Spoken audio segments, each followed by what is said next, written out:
Welcome to The Explainer. Today, we're going to pull back the curtain on the hidden forces that shape pretty much every choice you make as a consumer.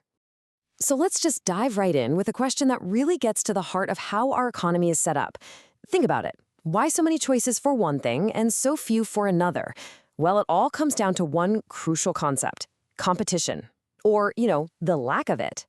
Okay, so to really unpack that, we first need to get on the same page about what a market even is in economics. And you can forget about a physical storefront for a minute. A market is really just any system, physical or digital, that brings buyers and sellers together to make a deal. But, and this is the most important takeaway, not all markets are created equal. The key difference, the one thing that changes everything, is the level of competition. And that single factor dictates the price you pay, the choices you have, and even the quality of the stuff you buy. So to really get a grip on this, we're going to start our journey at one extreme end of the spectrum. We'll call this first stop perfect competition. Now, you got to know, this is more of a theoretical idea, kind of like a perfect model, but it's an absolutely fantastic baseline for understanding how all the other market types work. So what does this perfect world look like? Well, in this theoretical setup, no single company has any power. Just picture it. You've got tons and tons of small sellers all offering the exact same, totally identical product. What does that mean? It means nobody can just decide to hike up their price. Because if they did, you just go buy from someone else, right? They're all what we call price takers. They're forced to accept whatever the market dictates the price should be. A big farmer's market is probably the closest thing we get to this in the real world. I mean, think about it. You've got dozens of vendors, and they're all selling basically identical potatoes or apples. If one farmer tries to charge you $5 more for a bag of potatoes, what are you going to do? You're just going to walk 10 feet to the next stall. Simple as that. See, the power is completely with the market as a whole, not with any single seller. All right, so let's move away from that perfect ideal and take a step into a world that's probably a lot more familiar to you. This next stop on the spectrum is where things start to get really, really interesting. Now, in this market, competition is still super fierce. You've still got a lot of firms out there. But, and this is the game changer, the products are not identical anymore. They're what we call differentiated.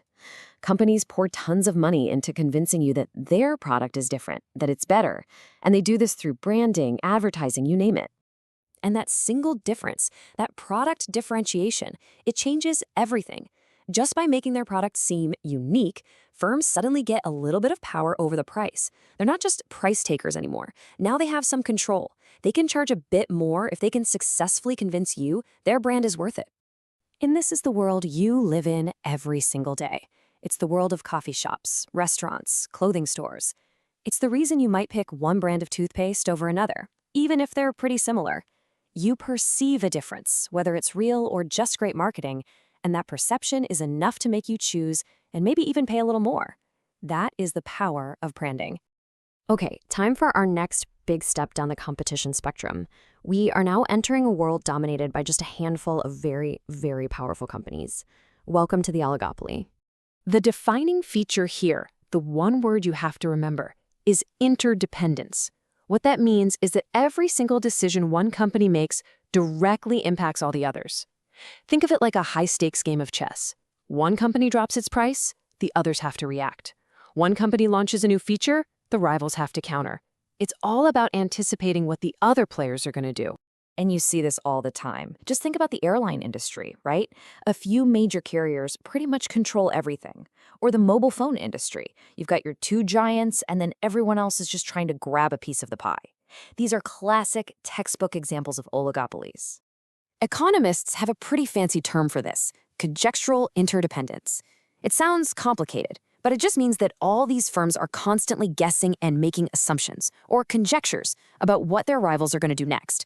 It's this strategic dance that makes these markets so fascinating. And, sometimes leads to big price wars. And that brings us to the final stop, the complete opposite end of the spectrum from where we started. We've now arrived at a market with absolutely zero competition. This is a monopoly. So in a monopoly, it's simple. One single seller dominates the whole market. They offer a unique product that has no close substitutes. And this gives them an incredible amount of power. They're not a price taker anymore. They're the price maker. They literally set the price. A perfect example you deal with all the time, Your local utility company. Think about it. You're a provider for water or electricity. Can you shop around for a better deal on your water service? Nope. There's only one option. That's what we call a natural monopoly. So you might be wondering, how do these monopolies even happen? Well, they don't happen by accident. They're protected by these really powerful barriers to entry. Sometimes it's a natural barrier, like with public utilities. It just wouldn't make sense to build two sets of water pipes to every house. Other times, the barriers are legal, like when the government grants a patent for a new invention. And sometimes, the startup costs are just so insanely high that no one else can even afford to get in the game. Okay, so we've traveled all the way from perfect competition to pure monopoly. Let's bring this all together and talk about the big so what. Why does any of this actually matter to you? This is a great way to see the whole spectrum laid out at once. It really illustrates that clear progression we've been talking about. As you go from top to bottom, from perfect competition down to monopoly, you see the number of firms just shrink and shrink, while the barriers to getting into the market get higher and higher.